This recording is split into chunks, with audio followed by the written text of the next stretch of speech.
તો સુરેન્દ્રનગરમાં વહેલી સવારથી વરસાદી માહોલ છવાયો છે. અનેક નીચાણવાળા વિસ્તારો કે જે પાણીમાં ગરકાવ થઈ ગયા છે.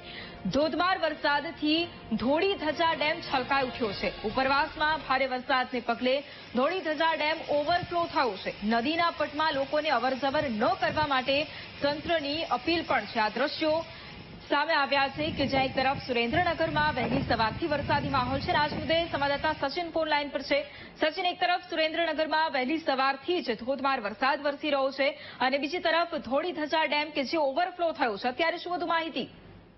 જી, જો વાત કરવામાં તો સુરેન્દ્રનગર જિલ્લામાં કાલ મોડી રાતનો વરસાદ વરસી રહ્યો છે. તેને લઈને મુખ્ય સુરેન્દ્રનગરનો ધોળી ધજા ડેમ ઓવરફ્લો થયો છે. નીચાણવાળા તમામ ગામોને એલર્ટ કરી દેવામાં આવે છે. નદીના પટમાં અવર જવર ન કરવા તંત્ર દ્વારા સૂચના આપી દેવામાં આવી છે.